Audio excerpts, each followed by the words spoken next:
whole team of people working at Aston University that started with the creation of the scales, which led to research programs not only from Aston University initially, but spread to lots of other universities around the world. And we've now seen these scales being part and parcel of several research papers over the years. And if any of you are interested in the literature review that has been conducted as part of that work, then please ask, and I can give you lots of papers if you have trouble sleeping at night. So that's really where it began. That huge amount of research that was undertaken in the 80s, 90s, and still to this day we're still publishing, and keeping abreast of where all that work is quite a challenge in itself, pulling it all together. And of course we have our own research program internally. So what struck me back in the mid-2000s was that driver training organisations were using risk assessments that hadn't got that underpinning evidence base, that hadn't been validated, their reliability hadn't been assessed.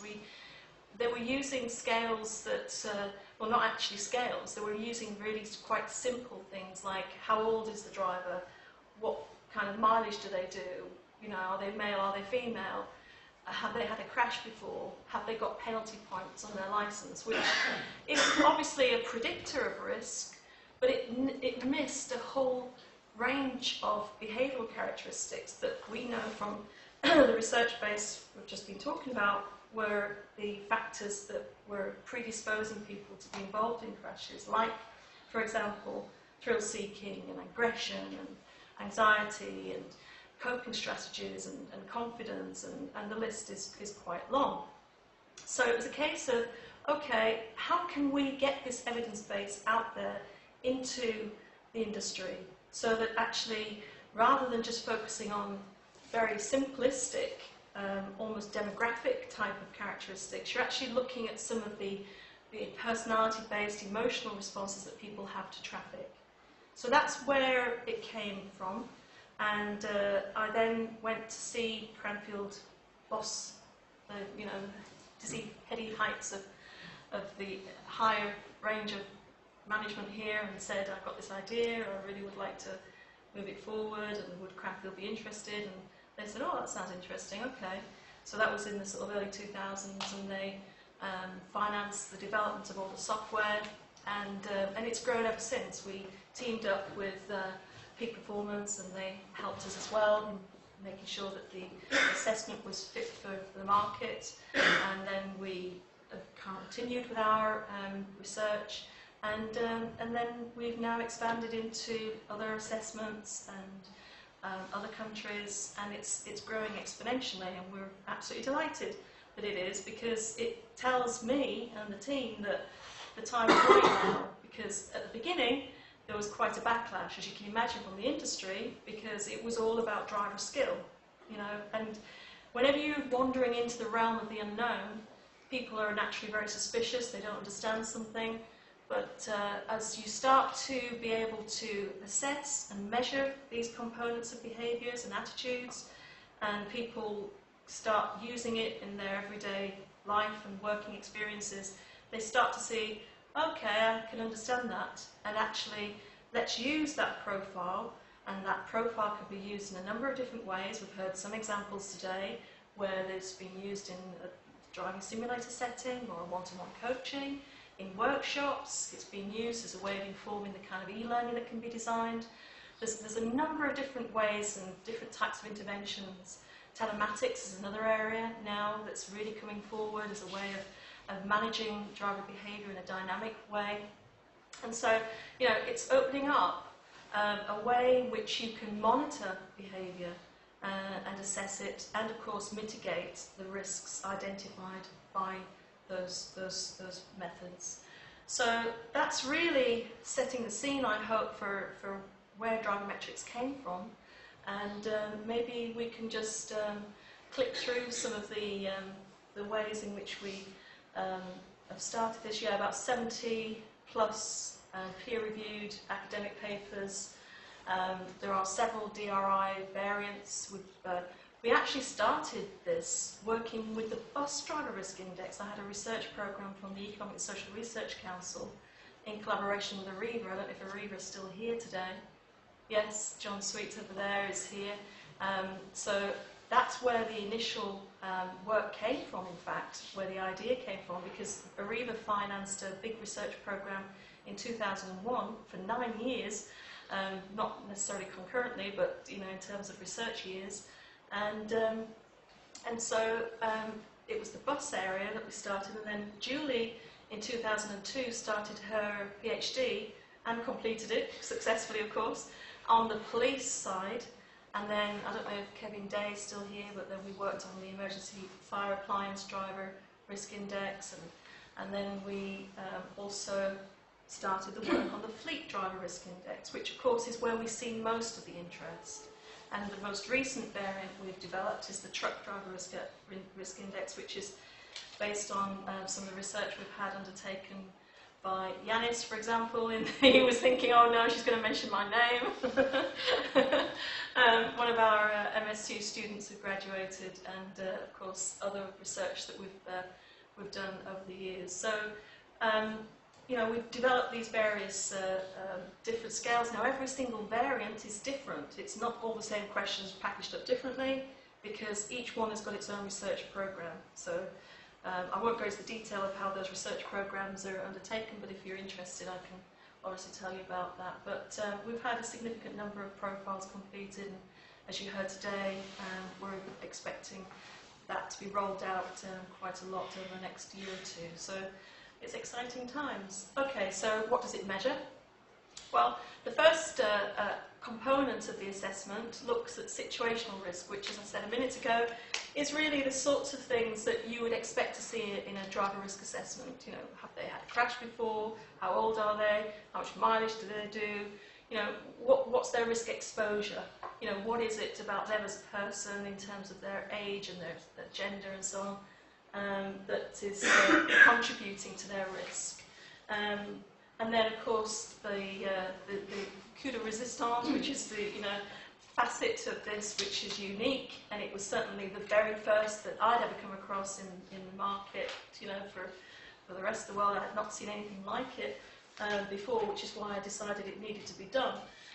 Is a way in which you can profile. It's actually a driver behaviour profiler. We call it the Driver Risk Index, which is probably a term we've ended up being stuck with, and as we've heard from Shell and other companies, it's not necessarily a term that they enjoy within some companies. Some prefer to call it driver behaviour indicator, because I think it gives them a better feel for what it is that's actually happening in this profiler. But because we're looking at so many different components of behaviour, and there are so many different ways in which those profiles can end up, the permutations are quite high. We're actually potentially getting over 1 million different profiles here, as opposed to your typical risk assessment, which will be low, medium or high. The problem with having a low, medium or... I'll indicate, no, go back. The problem with having a low, medium or high rating is that, where do you start?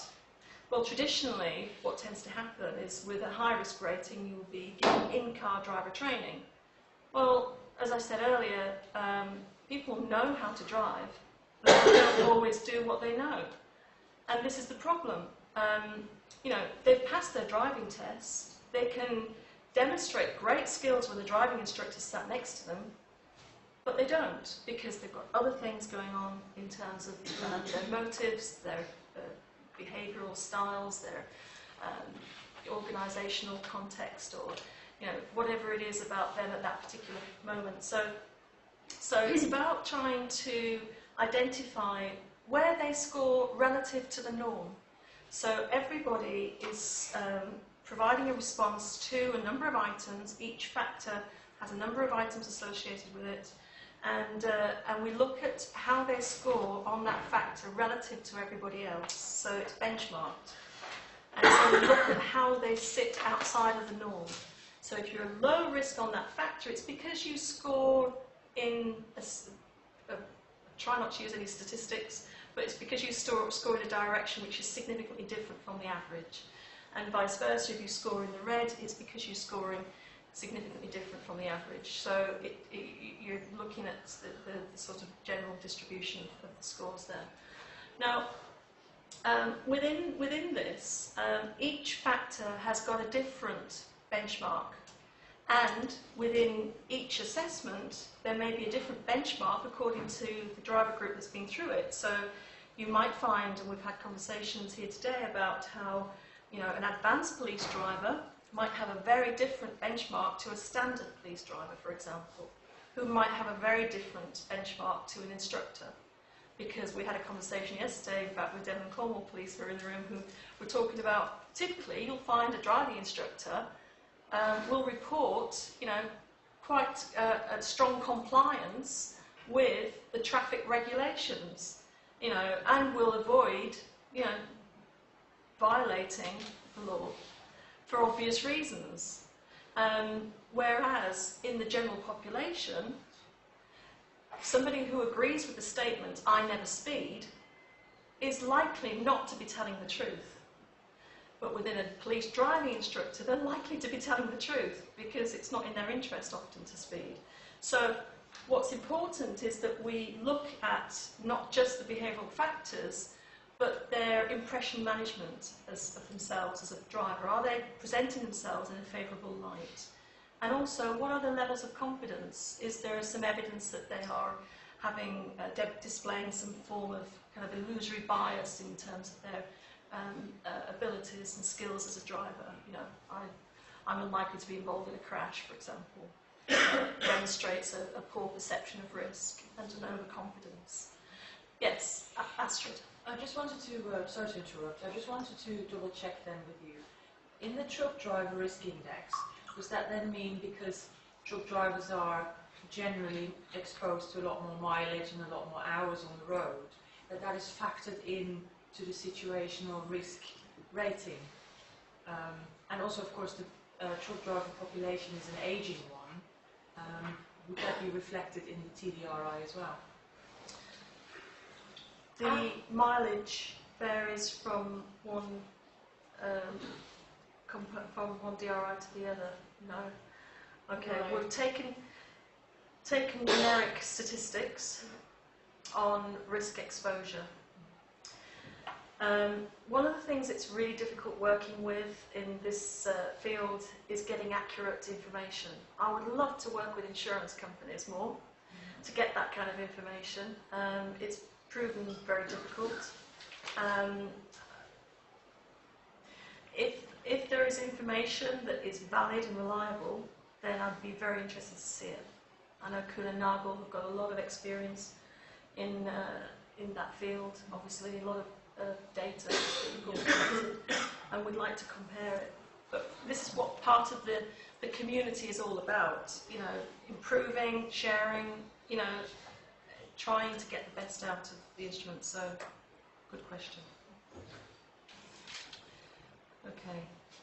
All right, so I don't really want to go into the detail about the scales unless anybody specifically wants to look at those.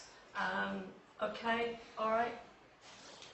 So, yeah, we're in about 25 countries. It changes from one month to the next. It's probably more than that now, I would have thought. Do you know, roughly?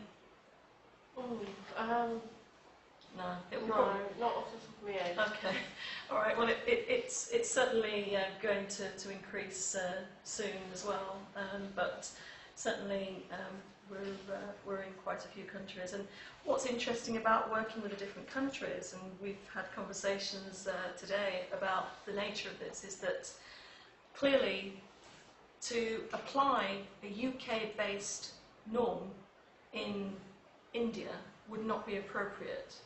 So what we have to do is to benchmark within the different countries to make sure that we are accurately reflecting back the general ways of behaving in each country. And we've done some analysis, which we've published in the past, looking at cross-cultural differences with these scales and seeing the sort of Latin temperament and the, you know, sort of general fatalistic views that some countries have, and how that impacts on the way in which people score. So it's very important for us as we develop our database to grow this community, if you like, so that we can actually get a better, more accurate benchmark for the globe, especially bearing in mind what we were saying earlier about how the numbers of people being killed and injured is projected to double, and you know, unless something happens. And I strongly suspect it ain't going to come from the government. So I really think that it's about working with companies to get their huge fleets safe, and they can be the gold standard, but then cascades out. And so it's great to be working with Unilever and Shell and these sorts of organisations who have the capacity to be able to be at the top of the pyramid with regard to road safety. Okay, so what's involved? Well, principle of the whole kind of methodology of DriverMetrics is about identification. You know, how you have to start by understanding first. You have to start by being able to assess something, measure something. So you have to identify what it is that's the issue here with regards to safety, and then you have to be able to review that, to understand and interpret that in terms of what it means, and then you have to take action. You know, it's all very well just identifying it, and if you don't do anything, nothing's going to change. So, you know, you need to do something with that information in order to mitigate the risks that have been identified. And of course, as you probably are well aware, there's a corporate manslaughter issue for those people, those organisations that actually identify the problem but do nothing. You're quite exposed. So there's a lot of work to do in terms of taking action. Okay, so what are the mechanisms by which we engage with that methodology? Well, clearly we identify using the Driver Risk Index, and we review using the Management Information System. Now, some of you may have seen that, some of you may have not, but if you want to separately, we can show that to you. It's quite well, I think the most sophisticated management information system I've ever seen, but I'm open to, you know, seeing other people's and, you know, doing a comparison, but it's incredibly sophisticated in terms of what it can do now. And so that's where your review comes as a fleet manager, as a driver trainer, as a CEO. That's when you look at, well, okay, this is the problem. I've got a lot of high-risk drivers for aggression. They tend to be very young. What do I do with that? That's my priority. How do I deal with those people? And there are a range of different things that you can do in terms of the training, targeting that specific risk, but at least you know where the risk is coming from. And then it's about designing your fleet risk management program to intervene at a very bespoke level. Okay. So the approach can be tailored for each client. Everybody uses I was just saying just now about how everybody uses the instrument in a different way. Some people use it for selection and induction. Some people use it just for high-risk drivers. Some people use it when people have had a crash. Some people use it as part of their risk assessment program. Some people use it as a kind of a menu for their trainers for one-to-one coaching, workshops, e-learning. You know, the important thing I think is to think about what Rob Lindsay said from Balfour Beatty about how it's a thread running through. What I don't like to see is where it's used as assessment and then in-vehicle driver training, skills-based stuff is used, which is completely separated then from what the instrument is helping you with. You're ignoring the behaviours. You say, oh, that's very interesting. Okay, now let's teach you, what speed you should be doing on a particular road. Well, you know what speed you should be doing, really, most of the time.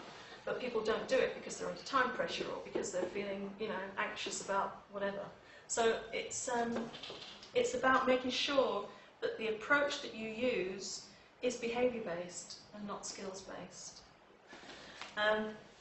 Crash frequency and cost reduction. These are ways in which you can start to evaluate the benefits of the programme so that you can start to see how you are making progress. Because the danger is that if you don't evaluate, you won't know what it is you've got right and what it is you've got wrong. And that's another, oftentimes, failure, I think, of these programmes, is where massive investment and implementation programme, and it's all fantastic, and then it's left to drift away. No one really knows whether or not it's worked, and so they can't then keep the momentum going. So evaluation is really important. And we certainly have seen when organisations have evaluated how beneficial it's been for them. And there's quite a few case studies now. You heard one today from Balfour.